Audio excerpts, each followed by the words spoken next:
नमस्कार, hello money 9 में आप सभी का स्वागत है। मैं हूं सुमित। आज इंडियन अटायर में इसलिए हूं क्योंकि ये आखिरी संवत की शुरुआत होने जा रही है, यानी कि इस संवत के आखिरी हफ्ते की शुरुआत होने जा रही है। इसलिए इंडियन अटायर में हूं। लेकिन इस संवत की शुरुआत थोड़ी सी कम, मतलब इस संवत के आखिरी हफ्ते की शुरुआत थोड़ी सी कमजोरी के साथ होते हुए दिखाई पड़ी है। सेंसेक्स करीब 281 अंक नीचे कामकाज कर रहा है, निफ्टी 95 अंक नीचे कामकाज कर रहा है, Nifty bank flat to negative है, mid cap index flat to negative है, स्मॉल कैप इंडेक्स में करीब 0.5% के आसपास की डिक्लाइन हमें देखने को मिल रही है। एडवांस डिक्लाइन में 800 शेयर तेजी में है और करीब 1900 शेयर मंदी में कामकाज कर रहे हैं, यानी हर एक शेयर की तेजी के सामने करीब 2 शेयर जो कि मंदी में ट्रेड करते हुए दिखाई पड़ेंगे। आज लिस्टिंग हुई टाटा कैपिटल की, फ्लैट साइड पे लिस्ट होकर कामकाज करता हुआ दिखाई पड़ रहा है। थोड़ा बहुत जो आज कारोबार का दारोमदार है वो है निफ्टी पीएसयू बैंक के ऊपर, लेकिन एफएमसीजी, आईटी, मेटल तीनों के तीनों आज दबाव में कामकाज कर रहे हैं। इसमें एफएमसीजी 1% नीचे, आईटी 1% नीचे और मेटल भी करीब 0.5% नीचे कामकाज करता हुआ दिखाई पड़ रहा है। एक अच्छी चीज जो बाजार देख रहा है, भारतीय बाजार, वो पिछले पूरे हफ्ते में से 4 सत्र में एफआईज ने लगातार खरीदारी की थी। 10 अक्टूबर को 450 करोड़, 9 अक्टूबर को 1300 करोड़, 8 अक्टूबर को 81 करोड़ और 7 अक्टूबर को 1450 करोड़। तो थोड़ी खरीदारी एफआईज की लौटनी शुरू हुई है। उम्मीद लगाते हैं कि ये दिवाली के बाद से ये रफ्तार और बढ़ते हुए दिखाई पड़े। आगे अब देखते हैं। बाकी आज बातचीत करने के लिए हमारे साथ अंशुल जैन सर मौजूद रहेंगे, जिनसे हम बातचीत करेंगे मार्केट्स को लेकर भी। जैन साहब से हम बातचीत करेंगे इंडिविजुअल स्टॉक्स को लेकर भी। जैन साहब नमस्कार, स्वागत है कार्यक्रम में। आज पहले तो फेस्टिविटीज़ का ऑनसेट शुरू हो रहा है, यहाँ से अब एक हफ्ता ही रह गया है सारे त्योहारों में, सो उसकी शुभकामनाएं। और दूसरा मार्केट्स को लेकर कोई व्यू, क्योंकि बाजार आज तो बिल्कुल गैप डाउन शुरुआत हुई, वीकेंड पे काफ़ी हल्ला था, लेकिन बहुत कोई फियास्को नहीं है, स्टॉक स्पेसिफिक स्टोरी ज़्यादा है। आप कैसे देख रहे हो? सर, मार्केट थोड़ा सा कंसोलिडेशन मोड में, कंसोलिडेशन टू बुलिश मोड में। मैं बेरिश नहीं हूं ना था। अगेन मैं रिपीट करूंगा कि हर शॉर्टिंग अपॉर्चुनिटी को मैं छोड़ना चाहूंगा, हर लॉन्ग अपॉर्चुनिटी को मैं ग्रैब करूंगा। सुबह से एक बार कॉल में हम लोग पैसा निकाल चुके हैं, दूसरी बार अभी बैंक निफ्टी फ्यूचर इसी प्राइस के आसपास हमने बाय दिया हुआ है। स्टॉप लॉस भी कटता है तो कॉल का प्रॉफिट जाएगा, घर से कुछ नहीं जाएगा।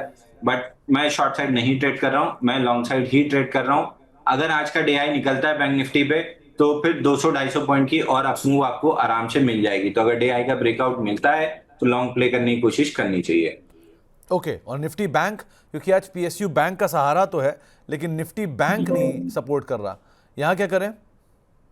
एग्जैक्टली सर, निफ्टी बैंक ही बोल रहा हूँ। अगर डे हाई निकलता है तो 200 से 250 पॉइंट की यहाँ मूव आएगी और इसी की बदौलत निफ्टी चलेगी। तो आपको निफ्टी से ज्यादा बैंक निफ्टी पे फोकस करना है, क्योंकि मूव आना है तो वहीं से आएगी। मूव नहीं आना है, मार्केट को साइडवेज रहना है, तो भी बैंक निफ्टी की वजह से रहेगी। डे हाई आज का है 56,683। आप 56,700 राउंड फिगर पकड़ लीजिए। 56,700 अगर आज निकल गया लेटर हाफ में 2:30 बजे के आसपास, लास्ट 1 घंटे में, तो आप मान के चलिए कि 57,000 तक की रैली आराम से बन जाएगी। ओके। तो अगर 56,600 700 के जोन्स को निकलता है तो आगे बाजार में तेजी शायद थोड़ी और एक्सटेंड हो, लेकिन हाँ, जो कंडीशनल बाय अभी मार्केट में आप देखिएगा।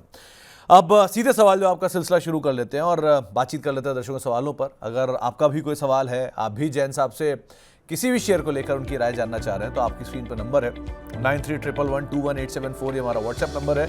आप ईमेल कर सकते हैं money9query@tv9.com पर। इसके अलावा ट्विटर, फेसबुक, यूट्यूब, यहाँ पर भी कमेंट के जरिए आप हमारे साथ जुड़ सकते हैं, सीधे कार्यक्रम का हिस्सा बन सकते हैं। इसके अलावा मेंबरशिप के जरिए भी आप हमारे साथ जुड़ सकते हैं। 3 तरह की मेंबरशिप आपकी स्क्रीन पर है, जिनमें आप ज्वाइन करिए और सीधे किसी भी हमारे जानकार से सवाल आप पूछ सकते हैं अलग अलग शोज में। पहला सवाल पूछने के लिए साक्षी मित्तल जी का एक सवाल आया है। उनका सवाल यह है कि जेएसडब्ल्यू इंफ्रा में क्या हो रहा है, यहाँ पर सेलिंग ड्राई अप हो रही है या और गिरावट आएगी, क्या करना चाहिए? काफी नीचे आ गया है।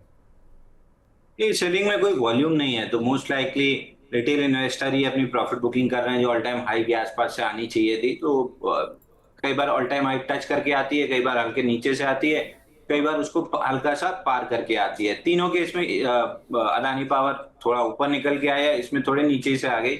इस पूरे सेल ऑफ में कोई वॉल्यूम नहीं है, तो मेरे लिए कोई cause of concern as such है नहीं। वैसे भी ये ट्रेडिंग स्टॉक नहीं है, एसआईपी करके छोड़ दीजिए, धीरे धीरे करके 700 रुपए निकल जाएगा। तो बहुत ज़्यादा कोई कंसर्निंग नंबर तो यहाँ पे नहीं दिखाई पड़ रहा है, तो आपके लिए राय है कि आप बने रह सकते हैं, ज़्यादा बेटर है। एक सवाल आया है यूनाइटेड स्पिरिट पे, डॉक्टर ताबिश साहब पूछ रहे हैं कि करंट जोन पे बाय कर सकते हैं क्या 1 महीने के नज़रिए से। इंटरेस्टिंग है, डॉक्टर साहब हैं और यूनाइटेड स्पिरिट्स पे सवाल पूछ रहे हैं, क्या करना चाहिए जैन साहब? तो काफी इंटरेस्टिंग जवाब भी आपको लगेगा कि जैन साहब हैं और भाई बोल रहे हैं। वह अगला मेरा लाइन यही होने वाला था, आप बोलते तो सही, मैं उसी का वेट कर रहा था।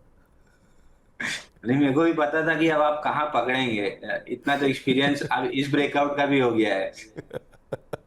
बताइए जैन साहब, क्या कैसे देख रहे हो? यूनाइटेड स्पिरिट रेंज में चल रहा है सर। रेंज का लोअर एंड समवेयर अराउंड 1287 1267 है। रेंज का अपर एंड 1364 है। 1364 निकलता है तो ट्रेड बनेगा 1498 तक। जब तक इस रेंज में कंसोलिडेट कर रहा है, आपको आराम से शांति से होल्ड करना चाहिए। तो आप बने रहिए और ऐसी कोई दिक्कत नहीं है, मतलब ये अब अपने लोअर जोन के आसपास ही कामकाज कर रहा है, तो ऐसा कोई कंसर्न यहाँ पर नहीं दिखाई पड़ रहा है। एक सवाल आया है अदानी पोर्ट को लेकर, 1400 रुपये की दाम पर खरीदारी है सो फार, ये अभी होल्ड कर रहे हैं, लेकिन इनका सवाल ये कब तक और इसे होल्ड करना है 15% गेन के लिए? सर 15% नहीं, अगर 1485 मिल गया तो फिर आपको लगभग 30-35% गेन भी मिल जाएगा, क्योंकि एक अपना हैंडल पैटर्न का हैंडल में अच्छा खासा बॉक्स बना हुआ है जिसका ब्रेकआउट 1485 है। तो मैं तो वेट ही कर रहा हूँ 1485 निकले तो फिर ये 2000 की राह पकड़े। जैसे एकदम तेजी से अदानी पावर चला, उसी तरीके से 1485 निकलने के बाद ये चलेगा। तो मैं मतलब वॉच लिस्ट में है, 1485 निकलने के बाद हम बाई देना स्टार्ट करेंगे, क्योंकि अ, अदानी पावर में सॉरी अदानी पोर्ट्स में being 3 lakh crore market cap, pre-emptive by थोड़ा सा दिक्कत हो जाता है। तो यहाँ पे ब्रेकआउट अच्छे चलते हैं। तो ब्रेकआउट अगर आया 1485 के ऊपर, अगर इसलिए बोल रहा हूँ क्योंकि आई एम 95% श्योर कि आएगा, 5% मार्केट है, कुछ भी हो सकता है। तो अगर या एज इन व्हेन जब भी ब्रेकआउट आएगा 1485 के ऊपर, 2000 रुपए तक आराम से निकल जाएगा। तो उस समय अवधि को लंबा कर लीजिए और शांति से बैठे रहिए। ये ऑलमोस्ट डन वाला पैसा है, तो ऐसे ट्रेड्स बहुत कम होते हैं, तो बिल्कुल करना चाहिए। तो आराम से आप बने रहिए 1485 के ऊपर, इसमें जैन साहब फर्दर कॉल देना शुरू करेंगे, लेकिन ये वैसे भी कंपनी सही है और सही दाम पर है, सो ऐसी कोई दिक्कत नहीं, आप बने रह सकते हैं यहाँ पर। इसके अलावा एक सवाल आया हुआ है एसएमएल इसूजू को लेके, कुमार साहब का सवाल है, ये इसमें नई खरीदारी करने की इच्छा रख रहे हैं। 3000 के आसपास जब जब आता है ये, तब तक एक स्पाइक आता है। जरा डॉक्टर साहब इसका 1 महीने का चार्ट लाइए, या वो ज़्यादा बेटर सिचुएशन क्लियर कर पाएगा कि हर बार 3000 के आसपास आता है और एक स्पाइक आता है सीधा। सो क्या करें जैन साहब इसमें? सर आई वुड से इसको 1 महीने की जगह वाईटीडी कर देंगे तो ज्यादा अच्छा, मैं आपको एक्सप्लेन कर पाऊंगा।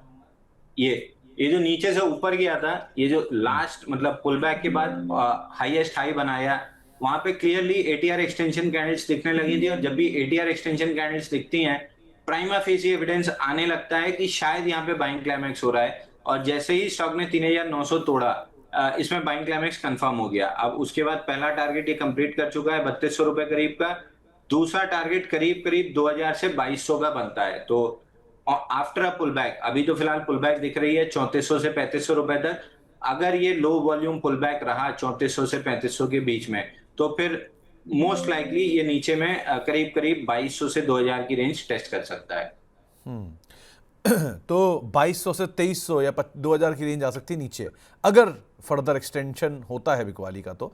लेकिन इसमें कॉर्पोरेट एक्शन भी सपोर्टिव है, तो उसका भी ध्यान रखिए कि महिंद्रा ग्रुप ने इसको एक्वायर किया है, और अब एसएमएल का नाम जो चेंज होना है उसमें भी आगे चल के ये बदलाव आने वाला है। तो ये एक्विजिशन की वजह से तेज़ी आई थी, जो अब थोड़ी सी कूल ऑफ होते हुए दिखाई पड़ रही है।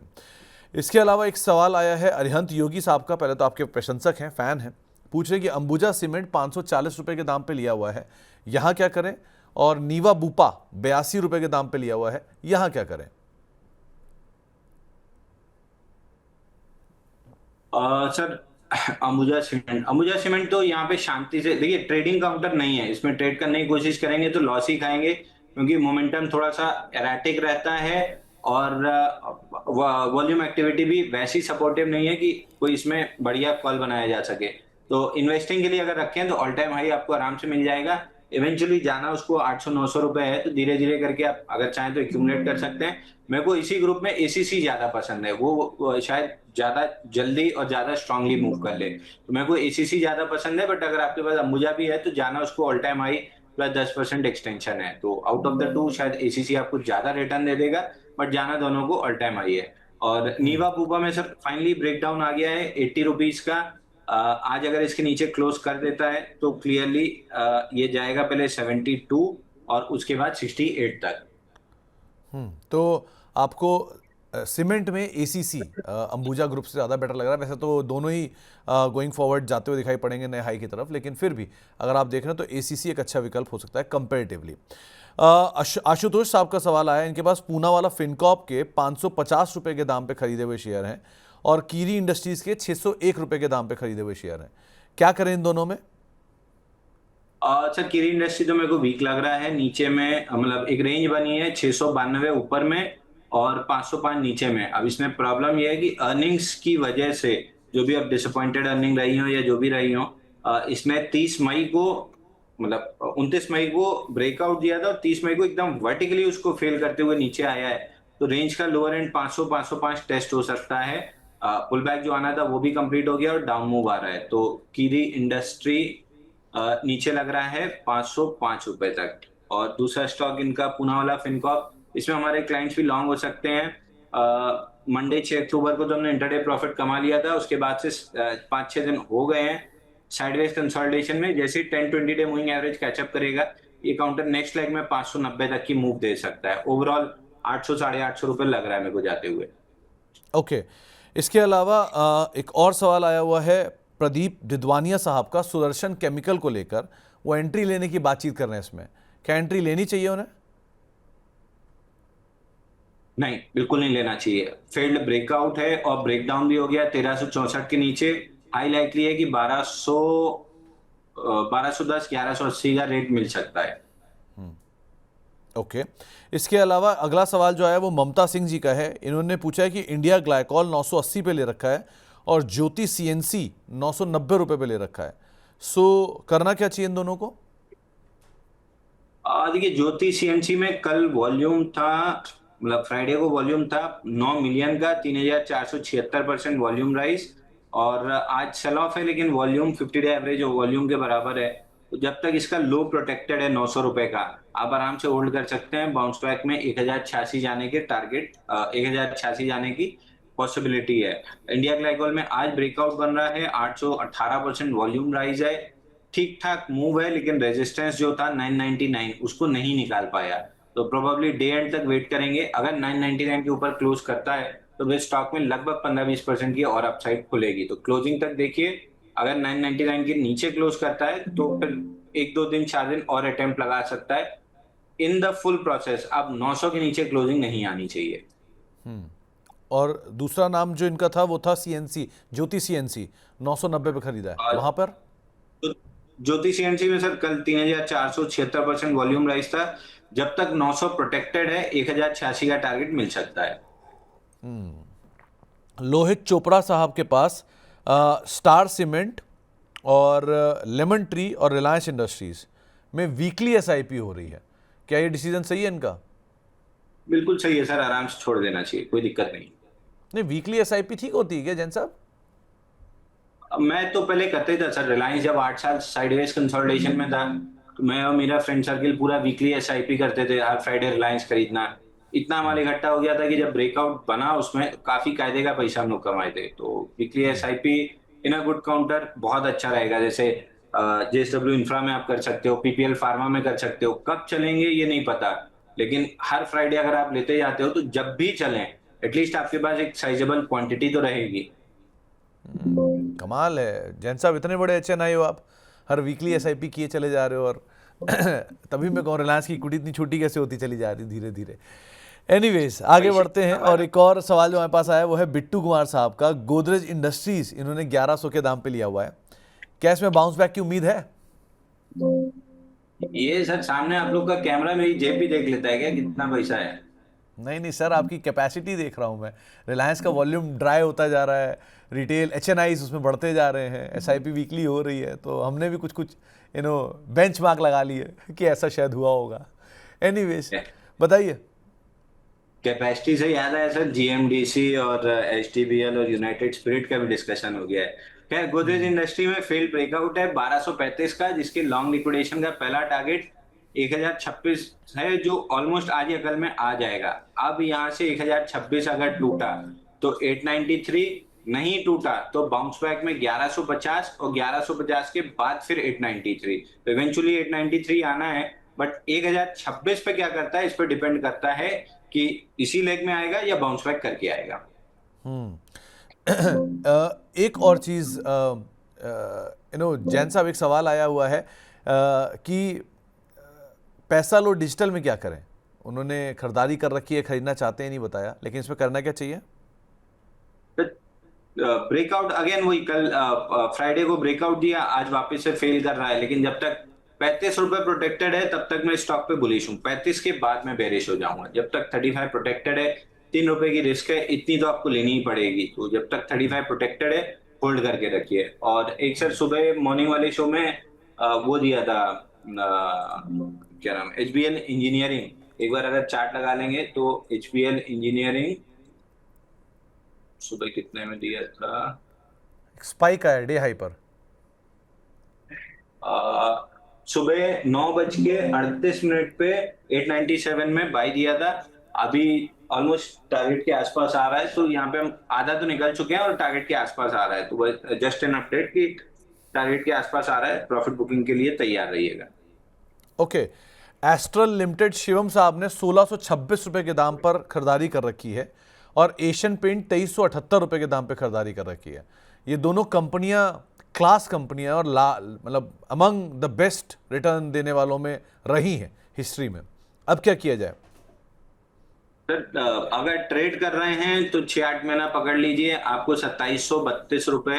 अच्छा पहले एस्ट्रल कर लेते हैं। एस्ट्रल में आपका 1465 1550 ये रेजिस्टेंस जोन है। अगर निकलती है तो 1700 रुपए तक जा सकता है। आप आ जाएं एशियन पेंट्स पे। एशियन पेंट अगर आप ट्रेड कर रहे हैं तो 6-8 महीने 9 महीने पकड़ लीजिए, 2732 रुपए तक का टारगेट मिल जाएगा। 2570 का करके गैप पंक्चर हो चुका है। वापस नीचे आके लिक्विडिटी सपोर्ट 23 प्रोटेक्ट हो रहा है। तो यहाँ से अब अगला टारगेट 2732 खुलता है। 2732 निकलने के बाद फिर ऑल टाइम हाई आराम से आ जाएगा। तो एस्ट्रल तो नहीं पता, लेकिन Asian Paints all time high आ जाएगा, इसमें मेरे को कोई भी डाउट नहीं है। तो Asian Paint all time high hit हो जाएगा, इस पर कोई डाउट नहीं है। हाँ, एस्ट्रल के केस में आपको एक अलग रणनीति बताई गई है। प्रकाश शर्मा साहब ने टाटा एलेक्सी लिया था, इनके रिजल्ट तो खराब आए थे, तो अब इनका कहना ये कि टाटा टेक के रिजल्ट भी खराब आए हैं क्या? 709 पे इन्होंने टाटा टेक ले रखा है। टाटा एलेक्सी में ना कोई सवाल नहीं है, लेकिन टाटा एलेक्सी के रिजल्ट से इन्फ्रेंस निकाल रहे हैं। क्या किया जाए? आप आने को तो आ ही सकते हैं, नहीं आने को नहीं भी आ सकते, क्योंकि टीसीएस के रिजल्ट ठीक ही ठाक आए थे। तो अगर टीसीएस ने ठीक ठाक दिए हैं तो मैं मान के चल रहा हूँ कि बाकी कंपनियों के भी ठीक ठाक ही आएंगे। तो रिजल्ट इसका कब है? रिजल्ट भी आने ही वाला है, 17 अक्टूबर को आने वाला है। तो बेटर है कि रिजल्ट देख लीजिए क्या आ रहा है। मैं तो अपनी पूरी होल्डिंग रखे हुए हूँ, मेरे को कोई जल्दी नहीं है बेचने की। तो I am holding my full position. तो buy sell stop loss target की कोई सलाह नहीं है। मेरे हिसाब से रिजल्ट ठीक ठाक आने चाहिए। तो रिजल्ट ठीक आने चाहिए, ये आपको एक राय दी गई है खासतौर से। वैसे भी सर इन्फ्रेंस है, अभी हो सकता है फिर तो केपीआईटी भी शॉर्ट हो सकता है कि टाटा एलेक्सी के नंबर कमजोर आए, कुछ और वजह भी हो सकती है। सो एक बार नंबर आने दीजिए, उसके बाद ज़्यादा क्लैरिटी मिल पाएगी। तरुण सागर साहब के पास बजाज हाउसिंग फाइनेंस के शेयर हैं 117 रुपये के दाम पे।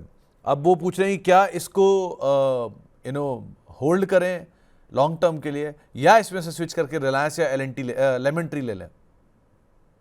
तो देखिए इस स्टॉक में बेस बन रहा है। बेस कब तक बनेगा? पीजीईएल ने 10 साल बेस बनाया था, आईटीसी होटल ने 10 हफ्ते भी नहीं लगाए बेस बनाने में। तो बेस कब तक बनेगा ये कहना नेक्स्ट टू इम्पॉसिबल है। बट शॉर्ट टर्म जब तक 118 नहीं पार करता है, शॉर्ट टर्म मोमेंटम नहीं बनेगा, और 137 पार नहीं करता है, तब तक आईपीओ बेस नहीं कंफर्म होगा। तो दोनों केस में शॉर्ट टर्म भी प्ले करना है तो 118 निकलना जरूरी है, और आईपीओ बेस प्ले करना है तो 137 के ऊपर। तो और ये वो काउंटर नहीं है जहां लॉस बुक करना चाहिए। तो अगर कहीं बाउंस बैक मिलता है तो उस पर एक बार दोबारा 117 के आसपास सवाल पूछ लीजिएगा।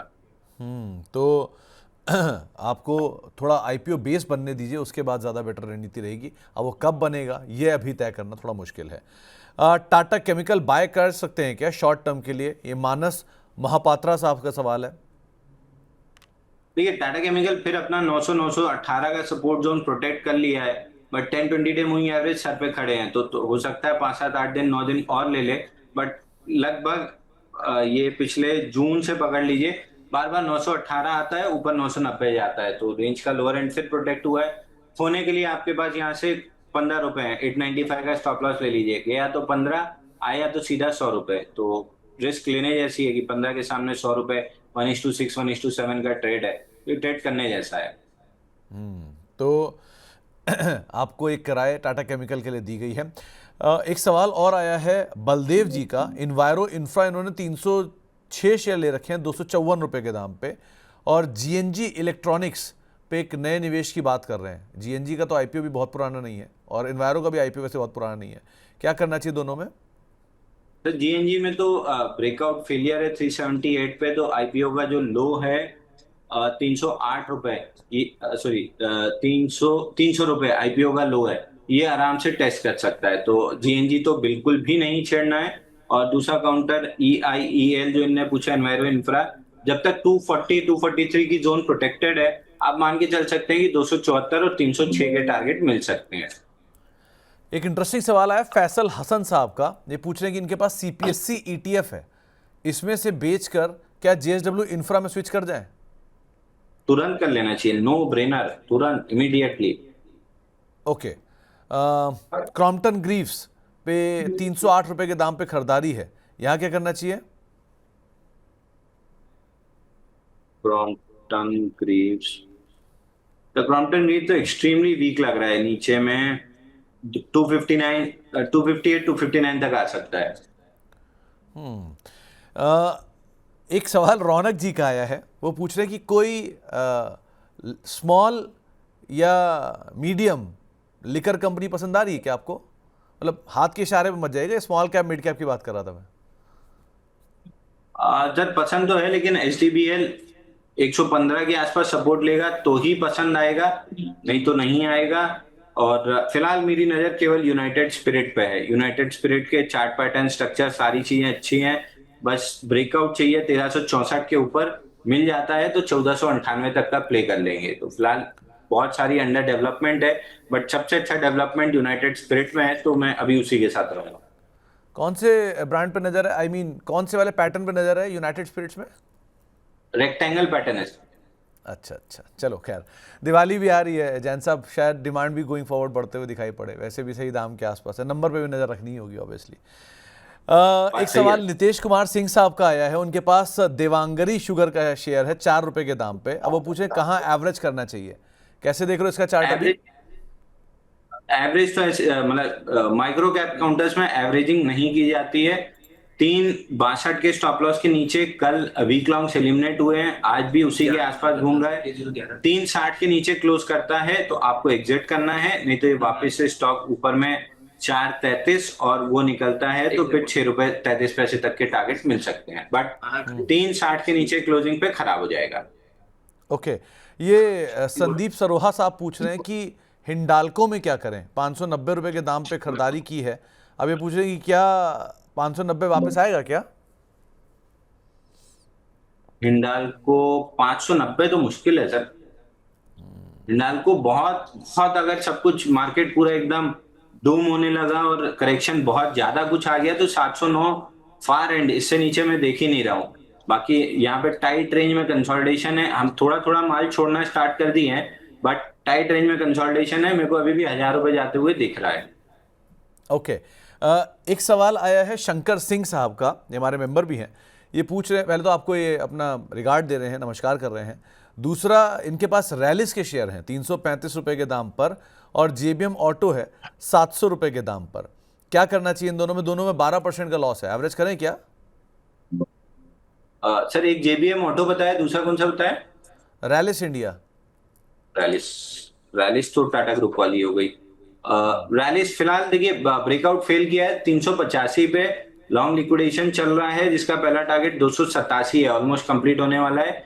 287 टूटा तो 272, बट 287 272 मेजर सपोर्ट जोन है, तो उस जोन में आने पे एक बार दोबारा सवाल पूछ लीजिएगा, शायद एवरेज की सलाह देंगे। JBM ऑटो कुछ भी करने की जरूरत नहीं है, 790 अगर निकलता है, जो कि उम्मीद है कि निकलेगा, तब सवाल पूछिएगा। स्ट्रेंथ पे बाय करेंगे, वीकनेस पे बाय नहीं करेंगे।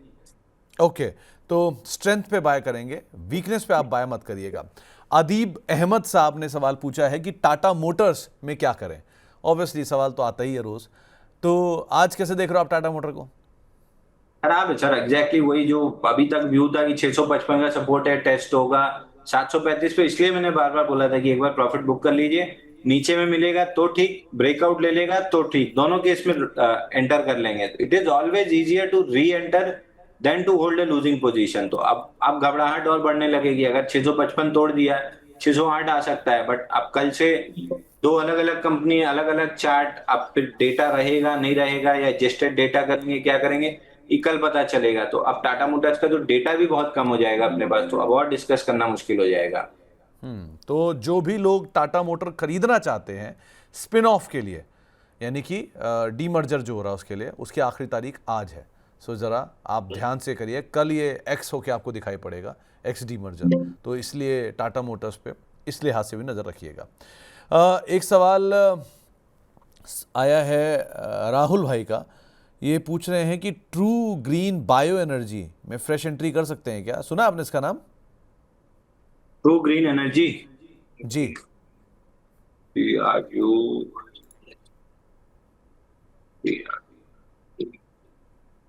True Green Bio Energy Limited, BSE only listed stock. जी, सर पहली तो वॉल्यूम ही नहीं है, 11,000 का कुल एवरेज वॉल्यूम है, 3,000 शेयर का वॉल्यूम हुआ है, तो लेना बेचना दोनों मुश्किल है। हालांकि पीछे से ठीक ठाक बाइंग जरूर हुई है, बट आई वुड अवॉइड, मतलब बहुत छोटा काउंटर है, मेन चीज है वॉल्यूम ही नहीं है। मतलब मार्केट कैप तो अपनी जगह ठीक है, कई बार तुम 150 करोड़ की भी कंपनी बाई कर लेते हैं, कई बार 1.5 लाख करोड़ की भी मना कर देते हैं, तो मार्केट कैप अपनी जगह ठीक है, बट अगर ले ही नहीं पाएंगे और बेच ही नहीं पाएंगे तो मतलब क्या गिरा? कुल 11,000 शेयर का तो एवरेज वॉल्यूम है। IRCTC जरीना जी का एक सवाल आया है, 1025 के दाम पे लिया हुआ है, एक साल से होल्ड कर रही हैं। इनफैक्ट जरीना जी तो फिर भी बहुत लकी हैं कि एक साल से ही होल्ड कर रही हैं। इसमें बहुत निवेशक तो ऐसे कई सालों से होल्ड कर रहे हैं, क्या करें? तो स्टॉक का नाम बताइए। IRCTC। IRCTC मोनोपोली होने के बाद भी स्टॉक चल नहीं पा रहा है। रेंज का लोअर एंड 706 है, अपर एंड 820 है। मेरे ख्याल से 706 प्रोटेक्ट होगा, टूटेगा नहीं, क्योंकि एक्सट्रीम राइट अप वॉल्यूम हो चुका है। किसी भी दिन 750 736 निकलता है तो फिर 820 तक आ सकता है। ए जैन साहब, जरा एक बार BLS इंटरनेशनल को देखना, आज बहुचर्चित है ये शेयर, ये क्योंकि गिरावट आई है, गैप डाउन हुआ है इनका एक प्रोजेक्ट को कैंसिल करने के बाद। हालांकि लोअर लेवल से एक बढ़िया रिकवरी भी आई है स्टॉक में, इम्पैक्ट तो 8-10% का ही होना था, शेयर 12% नीचे है, क्या किया जाए? सब बाउंस बैक कर सकता है, बाउंस बैक में गैप फिल करने के लिए 318 320 तक जा सकता है, बट ओवरऑल स्ट्रक्चर वीक हो गया है, तो 262 रुपए आते हुए ज्यादा दिख रहा है। बाउंस बैक कर जाए अलग बात है, बट इवेंचुअली 262 आ जाएगा। ओके, राकेश बिस्वाल साहब का एक सवाल आया है, इनके पास ड्रीम फोक्स के शेयर हैं, 150 शेयर हैं, 110 रुपए के दाम पे इन्होंने खरीदारी कर रखी है। अब सर्किट गोज अप है, क्या किया जाए? पूरा सर्किट में नीचे आया, बेस बनाया, सर्किट में ऊपर जा रहा है। स्टॉक में अगर ऊपर से देखूं तो लगभग 88% ड्रॉप हो चुका है, तो डेड कैट बाउंस है। I would not like to play, but मैंने डेड कैट बाउंस अभी मार्क्सन्स फार्मा में 2 दिन पहले आप लोगों को रिकमेंड किया था, 8-10% चला है, उसी टाइप का पैटर्न है, बट इसके थोड़ी सी न्यूज वगैरह खराब आ रही हैं, तो मैं नहीं सजेस्ट कर रहा हूं। बट अगर आपको करना है, आज का लो है 129 रुपए मेरे को जो दिख रहा है, आज मंडे 13 अक्टूबर, आज का लो 129 रुपए का लो दिख रहा है। अगर 129 का स्टॉप लॉस लगा सकते हैं तो may be on the bounce back आपको 201 रुपए मिल सकता है, मगर ये वो रिस्क है जो मैं नहीं लेता, मैं तो बिल्कुल नहीं लेता। ओके, सेनको गोल्ड पे दिव्यांश मित्तल साहब का एक सवाल आया है, क्या करना चाहिए? सेनको गोल्ड 321 रुपए के नीचे चल रहा है सर। अगर ये 321 के नीचे क्लोजिंग कर देता है तो फिर वीक हो जाएगा 299 तक, और 299 के नीचे क्लोजिंग किया फिर ये मुंह के बल गिर जाएगा 230 रुपए तक। विनय दलाल साहब पूछ रहे हैं कि fertiliser and chemical Travancore fact 1000 रुपए के दाम पे खरीद रखा है, और साथ साथ जैन इरिगेशन भी है, 58 रुपए के दाम पे खरीदारी है, क्या करें इन दोनों में? तब फैक्ट में तो 989 नहीं चल पाया, 989 के पास काफी घूमा, लेकिन इवेंचुअली नहीं चला, लॉन्ग लिक्विडेशन में कैंडल की लो तक आना था 873, वहां पे आ चुका है। 873 का सपोर्ट है, 860 आप पकड़ लीजिए। 860 टूटे तो फिर एग्जिट कर लीजिएगा, नहीं तो इसी को स्वीप करके ये ऊपर चलेगा, तो एक बार के लिए होल्ड करना चाहिए। Okay. Jain irrigation, Jain Jain irrigation. Irrigation का दूसरा स्टॉक था। जैन इरिगेशन में प्रोबेबली एक बाउंस बैक 58 तक आ सकता है, इसको भी होल्ड करना चाहिए। वीकली चार्ट पे डेवलप हो रहा है, थोड़ा समय ले सकता है। ओके। एक सवाल आया है एमटार को लेके, सौरभ गोयल साहब का। 1373 रुपए के दाम पे उन्होंने एमटार ले रखा है और पेटीएम लिखा है 893 रुपए के दाम पे। पूछ रहे हैं कि क्या दोनों में प्रॉफिट बुक कर लें क्या? एमटार तो 1200, सॉरी पेटीएम तो 1271 से प्रॉफिट बुकिंग आनी थी, वो आ चुकी है, और वापस पेटीएम 1271 के आसपास आके घूम रहा है। तो नेक्स्ट लेग में इसका पूरा आपको याद होगा तो आईपीओ बेस हमने डिस्कस किया था कि 69 से 1000 जाएगा, 1000 से करेक्ट करेगा, फिर जब 1000 का ब्रेकआउट देगा तो 1271 जाएगा, 1271 से करेक्ट करेगा, फिर जब 1271 का ब्रेकआउट देगा तो ऑल टाइम हाई जाएगा। जैसा जैसा हम प्रिडिक्ट करते जा रहे थे वैसा वैसा स्टॉक चल रहा है। 1271 से करेक्शन आया है, ऑलमोस्ट कंप्लीट है। 1271 1300 के ऊपर जाके क्लोज करता है तो फिर ऑल टाइम हाई के टारगेट खुल जाएंगे, एंड आई एम 90% श्योर कि ये स्टॉक 1271 का ब्रेकआउट देके लगभग ऑल टाइम हाई जाएगा। 669 से हमारे क्लाइंट्स लॉन्ग हो सकते हैं, मेजोरिटी के पास अभी भी पूरा माल रखा हुआ है। दूसरा स्टॉक इनका एमटार टेक्नोलॉजी, एक बार के लिए 2075 तक आ सकता है। 2075 निकला तो फिर नई तेजी बनेगी, तब देखेंगे क्या करना है। ओके। इसके अलावा एक सवाल आया हुआ है आईटीसी होटल को लेकर, जय शिव साहब का। और ये जय शिव साहब का पहला सवाल नहीं, पहले भी कई बार ये आईटीसी होटल ही पूछ चुके हैं। क्या करना चाहिए? इनके पास है 188 रुपए के दाम पे। सर ये भी बार बार पूछ चुके हैं, मैं भी बार बार वही चीज रिपीट करता हूँ। 222 रुपए टूटा है, 192 रुपए आ रहा है। इनफैक्ट अनवर शेख साहब के पास भी आईटीसी होटल है 222 रुपए के दाम पे। वो क्या करें? सेम सर, अभी तो 192 आते हुए दिख रहा है।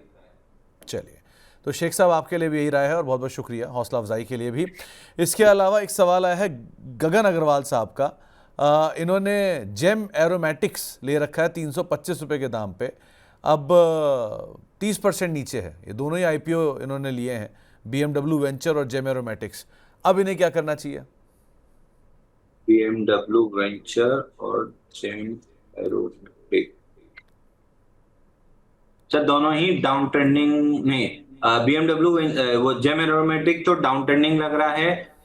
इसमें अगर धीरे धीरे करके 190 आ जाए तो कोई बहुत सरप्राइज नहीं होगा। बीएमडब्ल्यू वेंचर बाउंस बैक दे रहा है क्योंकि लोअर सर्किट मारते हुए नीचे आया था, तो एक दो अपर सर्किट मारते हुए गैप फिल करने के लिए 70-72 तक जा सकता है। तो 70-72 में बीएमडब्ल्यू पे दोबारा सवाल पूछ लें। ओके। एक सवाल आया हुआ है हकीम शेख साहब का। पिरामल फार्मा पर 235 रुपए के दाम पे इन्होंने खरीदारी कर रखी है 1000 शेयरों की। यहां क्या करें? एवरेज एसआईपी जो चाहें वो कर लें, बट समय दीजिए स्टॉक को, धीरे धीरे करके 400 रुपए चला जाएगा। ओके, तो धीरे धीरे 400 रुपए तक ये आता हुआ दिखाई पड़ सकता है। उसको आप वैसे देख अरे सकते इसको हैं। आदमी जल्दी बुला भाई, बैंक निफ्टी सौदे काटने के लिए। क्या हो गया जैन साहब, किसका सौदा कटवा रहे हो? अरे यार लैपटॉप लेके आरएमएस में चले गए, हमको सौदा काटना है। चलो कोई बात नहीं सर, आ ही जाएगा। एक और चीज जैन साहब, ये थॉमस कुक पे फराज जुबैरी साहब पूछ रहे हैं, क्या करना चाहिए? स्लो एंड स्टडी बेहतरीन आप चला है। सुबह से जो नहीं हो रहा था वो अब जाके होना स्टार्ट हुआ है। दोपहर को प्रॉपरली 12 बजे की कैंडल 15 मिनट के चार्ट पे देखेंगे तो प्रॉपर स्वीप है 152.75 के लो का। 10-20 मूविंग एवरेज के अंदर आया है, 162 के ऊपर टिका तो 177 रुपए, और 180 के ऊपर जैसे ही क्लोज करा वापस से अपने क्लाइंट्स को बाय रिकमेंड करना स्टार्ट करूंगा 224.50 तक के लिए। मैं जो स्वीप देखना चाह रहा था सुबह सुबह वो आया 12 बजे, तो मोस्ट लाइकली डे एंड के कैंडल पे मेरी स्कैन लिस्ट में आ जाता, बट ये जा रहा है 177 और 224। 150 तोड़ता है क्लोजिंग बेसिस पे तो एग्जिट करना है, नहीं तो शांति से होल्ड कीजिए। 177 224 दोनों मिल जाएगा। ओके। एक सवाल आया हुआ है रॉबी सिंह साहब का। अदानी एनर्जी सोल्यूशन 950 कब तक आ सकता है? 100 शेयर है 946 रुपए के दाम पे, और जेएसडब्ल्यू में एवरेज करना है। अदानी एनर्जी को बेच कर करें? दोनों मतलब हीरा मोती वाले काउंटर हैं कि दोनों में से आप कुछ भी रखे रहिए, दोनों पैसा कमा के देंगे। बट फिलहाल के लिए मेरे को लग रहा है कि अदानी एनर्जी सॉल्यूशन ज्यादा अच्छा मूव दे सकता है। 1100 पहला टारगेट रहेगा, 1064 पहला टारगेट रहेगा, वो निकलता है तो 1348 भी जा सकता है। तो out of the two first mover मेरे ख्याल से अदानी एनर्जी सॉल्यूशन रहेगा। जेएसडब्ल्यू इंफ्रा भी एक move almost all time high की कंप्लीट किया है, तो एक वापस बेस बनाएगा, उसके बाद ऑल टाइम हाई तोड़ेगा तो फिर वो 600 रुपए तक जाएगा। ओके। कुछ और सवालों में एक सवाल आया हुआ है एफकॉन्स को लेकर। पूछ रहे हैं कि इसमें क्या व्यू रख रहे हो आप? एफकॉन्स में कल ब्रेकआउट फेल हुआ है 474 पे, लेकिन आज फॉलो थ्रू सेलिंग बनी नहीं है, तो मैं इसको एक हफ्ते का समय दूंगा। अगर एक हफ्ते में ये स्टॉक ब्रेकडाउन नहीं देता, इसी तरह होल्ड किया रहता है, तो फिर नेक्स्ट लेग में वापस से 474 का ब्रेकआउट अटेम्प्ट करेगा। और ये चीज हमेशा याद रखिए, फर्स्ट अटेम्प्ट फेल होने के बाद अगर सेकंड अटेम्प्ट ब्रेकआउट आ रहा है, तब तो सोचना ही नहीं है, घुस जाना है तुरंत। और अगर सेकंड अटेम्प्ट फेल करके थर्ड अटेम्प्ट ले रहा है, तब तो बिल्कुल ही नहीं सोचना है, जैसे ही वो 10-5 पैसा ब्रेकआउट लेवल के ऊपर जाए और तुरंत घुस जाना है। तो आपको एक राय यहाँ पर दी गई है एफकॉन्स के संदर्भ में भी। कुछ और सवालों में एक सवाल आया हुआ है हमारे पास साईं प्रवीण साहब का। नेट वेब इन्होंने 1557 रुपए पे लिया हुआ है। यहाँ पे क्या करना चाहिए? तो नेटवेब में अब हो गया काम, इसको एक बार या तो आप स्टॉप लॉस ले लीजिए 3800 का, या एक बार निकल जाइए। अगर प्रॉफिट बुकिंग गहराई तो 3083 तक नीचे आ सकता है। एक 20 डे मूविंग एवरेज का सपोर्ट भी नीचे है 3650 पे, तो वो भी इतना 300 पॉइंट भी झेलना आपके लिए मुश्किल हो जाएगा। बेटर है कि एक बार निकल जाइए। ओके। और ताबिश महमूद साहब पूछ रहे हैं क्या ऑटो सेक्टर के स्टॉक्स को सेल करने का समय आ गया है? बिल्कुल, एक बार निकल के मेटल में कन्वर्ट कर लेना चाहिए। एक सम्मान कैपिटल पे सजीत कुमार साहब का सवाल आया है। इनको कहीं से 280 रुपए का टारगेट आया था, अब क्या करना चाहिए इसमें?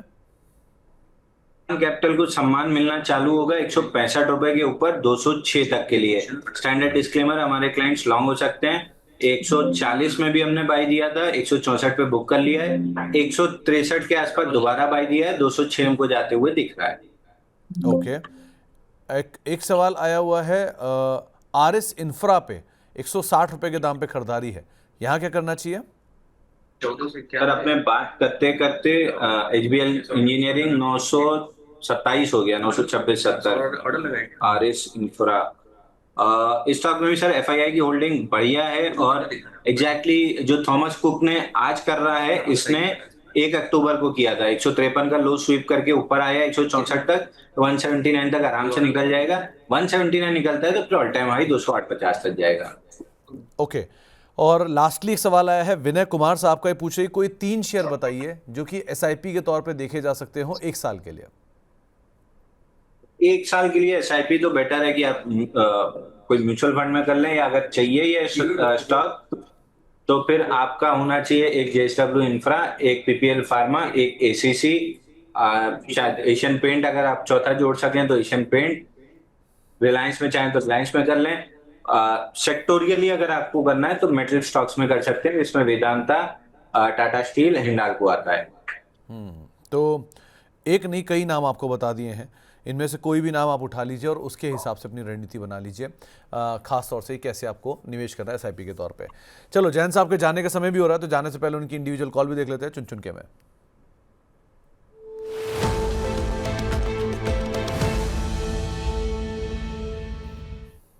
जैन साहब क्या चुना आज आपने? सर, अभी तो फिलहाल ब्रेकआउट किसी स्टॉक में मेरे को क्यूपिड में दिख रहा है। क्यूपिड आप बाई करके चल सकते हैं, छोटा ही से ट्रेड रखिएगा। क्यूपिड 250 रुपए चल रहा है, आज का लो है 242, तो 240 रुपए का स्टॉप लॉस ले लीजिए, 275 का टारगेट ले लीजिए। बहुत छोटी सी क्वांटिटी रखना है, बड़ी क्वांटिटी में नहीं ट्रेड करना है। ओके, तो 275 के टारगेट के लिए, 240 के स्टॉप लॉस के लिए क्यूपिड लिमिटेड को आप देख सकते हैं। जरा क्यूपिड का 1 साल का चार्ट लाइए डॉक्टर साहब, क्योंकि यहाँ सिचुएशन 1 साल से ही बदल गई है। नई मैनेजमेंट का आना और चीज़ों का बदलना ये आपके सामने है, क्या ज़बरदस्त तेजी आई है इसमें। खैर अभी के लिए लेकिन 240 का एक्स्ट्रा स्टॉप लॉस और 275 रुपये के टारगेट के लिए आप यहाँ पे खरीदारी कर सकते हैं। जैन साहब कार्यक्रम में शामिल हुए, बहुत बहुत शुक्रिया। कोई disclaimer? Sir, again Adani green, Tata tech और हाईटेक पाइप 3 मेरे पर्सनल पोर्टफोलियो में है। बाकी कोई स्टॉक मेरे पास नहीं है, लेकिन जितने स्टॉक हमने जैसे एचबीएल इंजीनियरिंग, क्यूपिड, ये सब डिस्कस किए हैं, क्लाइंट्स के पास जरूर लॉन्ग हो सकते हैं। ओके, तो आपके लिए राय रखी गई है, आप उसके हिसाब से रणनीति बनाइए। लेकिन जैन साहब, बहुत बहुत शुक्रिया हमारे साथ जुड़ने के लिए, कार्यक्रम का हिस्सा बनने के लिए। आगे आपसे मुलाकात करेंगे बुधवार को अगेन, लेकिन बहुत बहुत शुक्रिया सर हमारे साथ जुड़ने के लिए, कार्यक्रम का हिस्सा बनने के लिए। एक बार जरा क्यूपिड धन्यवाद। लेकर आइए जाने से पहले। अभी जैन साहब ने खरीदारी की राय दी है, यहाँ पर 275 रुपये के टारगेट्स के लिए आप खरीदारी करेंगे। 240 का एक स्ट्रिक्ट स्टॉप लॉस यहाँ पर मेंटेन करके चलने की राय आपको दी जा रही है।